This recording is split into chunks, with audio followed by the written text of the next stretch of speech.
اے اللہ آپ کتنا کریں؟ مثلا انہوں نے کسی مسلمان کی توہین کی، ایک تھپڑ لگایا کسی بازار میں، کسی جگہ، کسی چوک میں، کیا کیا انہوں نے؟ ایک تھپڑ لگا دیا، یا یہ کہ کسی مسلمان کو دھکا دیا، یا یہ ہے کہ کوئی کوڑا کرکٹ اس پر پھینک دیا، یا اور کسی طرح مسلمانوں کی کیا کی، کسی کی توہین کی، تو کتنا ہمیں کرنا چاہیے؟ پھر ہم کیا کریں؟ اینٹ کا جواب جیسے ہمارے ہاں تو مشہور ہے، کیا کریں؟ اینٹ کا جواب پتھر سے دیں، اس طرح کریں گے؟ اللہ کہتے ہیں نا، اینٹ کا جواب اینٹ سے، پتھر کا جواب پتھر سے۔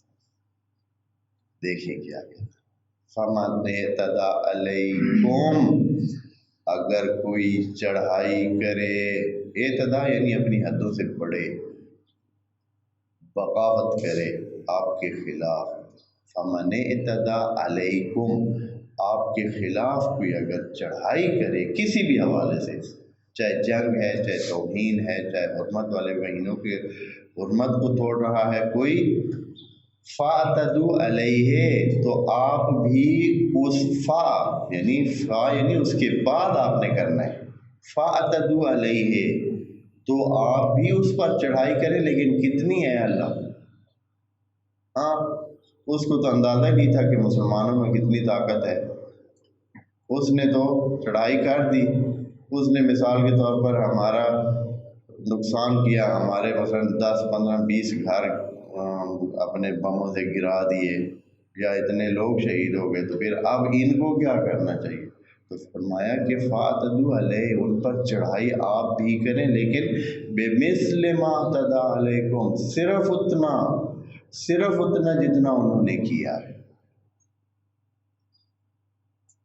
کتنی پابندی ہے، کتنے دھیان سے یہ باتیں ہو رہی ہیں، اور جنگ کو کتنی منفور چیز اللہ تعالیٰ قرار دے رہا ہے کہ جنگ نفرت انگیز چیز ہے، جنگ، لڑائی جھگڑا، یہ ساری چیزیں، خون خرابہ اور خون گرانا انسانوں کا، یہ نفرت والی چیزیں ہیں، ان سے مسلمانوں کو دور رہنا ہے، مسلمانوں کو ایک مسالمہ تمیز اور آرام اور اس طرح کے جس میں کسی قسم کی جنگ نہیں ہونی ہے، کسی قسم کی لڑائی جھگڑے کی گنجائش ہی نہیں ہے، ایسا معاشرہ بنانا ہے، ایسا جہان دنیا کو دینا ہے جس میں کوئی لڑائی نہیں ہے، کوئی جھگڑا نہیں ہے، سارے انسان اپنے جان مال اور عزت کو محفوظ سمجھ کر اس مسلمان معاشرے میں رہ رہے ہوں، اس طرح کا چاہیے۔ یہ اللہ کی کتاب ہے، اس سے بڑھ کر کیا ہے؟ بعض لوگوں نے بعض گھڑی ہوئی احادیث کے مطابق پتہ نہیں کیا سے کیا، فلاں کو دیکھیں تو جدھر دیکھیں ادھر ہی مار دیں، فلاں کو دیکھیں تو ادھر ہی مار دیں۔ بھائی یہ قرآن ہے، اس میں کسی ایک کا بھی نہیں کہا ہے کہ فلاں قسم کے بندے کو دیکھیں تو ادھر ہی اس کو ختم کر دیں، جدھر بھی ملے آپ کو ختم کر دیں۔ یہ احادیث یا اس طرح کی ساری چیزیں گھڑی گئی ہیں، علم قرآن میں کیوں نہیں اس طرح کی تعلیم دی گئی کہ بھئی آپ فلاں جو اس طرح قائل ہوں ان کو یہ کر دیں، فلاں طرح کے لوگوں کو اس طرح کر دیں۔ یہاں تو کہہ رہے ہیں کہ آپ کچھ نہ کریں، آپ اپنے دین پر قائم رہیں، بس اگر آپ کو کوئی چھیڑے تو پھر آپ اتنا کریں جتنا انہوں نے کیا۔ یہاں ایک مسلمان ملک ہمارے قریب ہیں آس پاس میں، تو وہاں ایک بہت معروف لیڈر گزرے ہیں ہمارے معاصر، سمجھے کہ پچھلے سالوں میں، یعنی پچھلے 20-30 سالوں کی بات ہے، جناب خمینی۔ یہ مشہور واقعہ ہے ڈپلومیٹک دنیا میں، سیاسی دنیا کا ایک مشہور واقعہ ہے۔ وہاں ایسے ہوا کہ جو ایران کا سفیر تھا روس میں، روس کی وزارت خارجہ نے ان کے سفیر کو بلایا اپنے پاس، کوئی سیاسی چپکلش آپس میں تھی، کوئی مسئلہ تھا، اس کو सुलझाने के लिए, बताने के लिए, वार्निंग देने के लिए, किसी मकसद के लिए सफ़ीर को बुलवाया वहाँ वजारत ख़ारजा में, रूस में। रूस आज से 30-40 साल पहले सुपर पावर शुमार होती थी। अब भी वो कम नहीं है, लेकिन अब वो पहले वाली हालत उनकी नहीं है। लेकिन पहले जैसे अमेरिका, इसी तरह रूस, दो सुपर पावर थी दुनिया में, एक था अमेरिका, एक।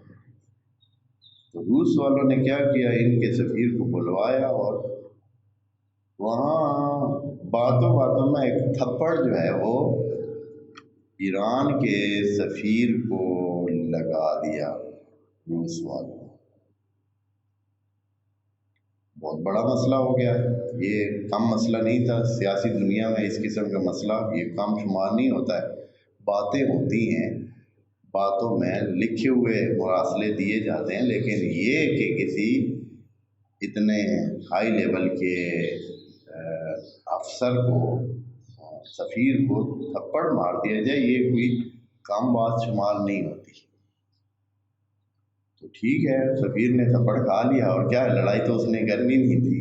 हाँ, और आकर अपने सफारतखाने में जैसे कि वो अपना मुरासला रिपोर्ट पीछे देते हैं, रिपोर्ट उसने लिख दी कि भाई ये वाक़या इस तरह पेश आया है कि मुझे बुलाया गया है और इस तरह थप्पड़ मुझे मारा गया।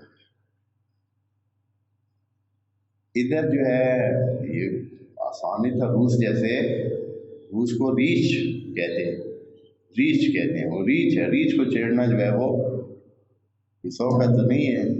उस तरह कि आप इतने बड़े मुल्क, सुपर पावर के मुल्क में ये वाक़या है, उनको कोई भी नहीं कर सकता है, छेड़ क्या सकता है, या उनके साथ जंग कौन कर सकता है, या उनके साथ क्या।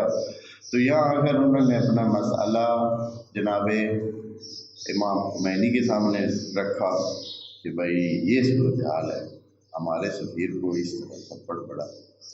तो इमाम खुमैनी, जैसे कि पूरी दुनिया में ये चीज़ उनके बारे में मशहूर है कि वो इलाही इंसान था, उनको ये परवाह नहीं थी कि दुनिया में क्या होता है और क्या नहीं होता है। हुक्म इलाही जो है उसकी बात करो, चाहे जो होता है देखा जाएगा, बाकी अल्लाह के हवाले, अल्लाह उसको संभालने वाला है। जो उसने हुक्म दिया है हमें वो काट देना चाहिए, फिर वो देखेगा कि क्या उसका नतीजा होता है या उसके बदले में हमें क्या मिलता है। उन्होंने कहा कि इस तरह है कि आप सफ़ीर, रूस के सफ़ीर को बुलाएं अपनी वज़ारत ख़ारजा में, और जिस लेवल के अफसर, उधर के जिस लेवल के अफसर ने, क्योंकि अफसरों की लेवलें होती हैं बहुत मुख्तलिफ, अफसर किसके साथ किस दर्जे के अफसर ने मुलाकात करनी है ये भी तय होता है, हर कितने बंदे ने इस्तकबाल करना है ये तय होता है।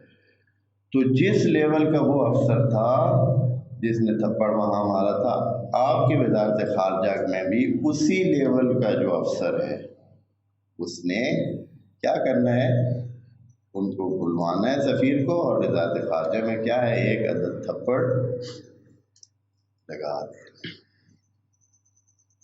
हाँ, तो इसी तरह हुआ। ये कायदे होते हैं मुल्कों के, सफ़रा को बुलाया जाता है तो उनको जाना पड़ता है, दूसरे मुल्क के वज़ारत ख़ारजा बुलाए तो उसको जाना पड़ता है, चाहे मतलब जो भी हो, चाहे सुपर पावर है, फिर भी एक कायदे बने हुए हैं। सब डिप्लोमेटिक जो है ना वो कवानीन हैं, सिलसिले हैं, अगर उसकी खिलाफ वर्जी करे तो फिर उसको सफ़ीर को निकाल सकते हैं, फिर जाए भाई आपको तो आदाब का ही पता नहीं। तो वो आया सफ़ीर, अब इधर से वो बंदा जो है वो तैयार था, उसका तो और काम नहीं था बस। हाँ, उसने भाई किस लिए बुलाया ये, तो जैसे ही सफ़ीर अंदर आया उधर बैठा, वो लगा के उसने दे थप्पड़ लगाया, जाए भाई आप बात ख़त्म, जो यही कुछ करना था, हमारी और कोई बात आपके साथ नहीं है। तो ये वाक़या इस दुनिया में, डिप्लोमेटिक दुनिया में बहुत ही नादिर किस्म का वाक़या कि इसी तरह बराबरी की लेवल पर, और ये इस कायदे के मुताबिक, इस आयत के मुताबिक कि फ़मन इहतदा अलैकुम, अगर आप पर कोई चढ़ाई करता है फ़अतदू अलैहि बिमिस्लि मा अतदा अलैकुम, उतना ही उसके साथ वापसी पे बर्ताव करें जितना उसने आपके साथ बर्ताव किया। और उसका नतीजा ये निकला कि ये नहीं हुआ कि कोई उन्होंने फिर हमला कर दिया या ईरान को कोई नुकसान पहुंचाया, उनको उनकी अक्ल ठिकाने पे आ गई इस तरह कि भाई ये हमने करके कोई फ़ायदा नहीं उठाया, अब हम क्या कर सकते हैं, मैं जंग कर सकते हैं एक थप्पड़ के बदले में। तो जंग करेंगे तो भी हज़ारों इंसान मुमकिन है हम भी मार लें, लेकिन साथ हमारे भी बहुत सारे इंसान क्या हो जाएंगे, वो भी मरेंगे। तो उनको होश आ गया और उन्होंने उधर ही काम को भाई ख़त्म कर दें, नहीं तो ये काम मुमकिन है कि आगे बढ़ जाए और फिर बहुत सारे मसाइल पैदा हो जाए। तो ये चीज़ें कुरान के मुताबिक चले, फिर कुरान आपकी हिमायत करता है। यही कुरान, ये जो आपने रिवायत सुनी है ना कि कुरान नूर की सूरत में आपकी कब्र में आपके साथ आएगा, जब आप कुरान को दुनिया में अहमियत देते हैं तो कुरान दुनिया में भी आपके साथ है, एक वजूद है, एक चीज़ है।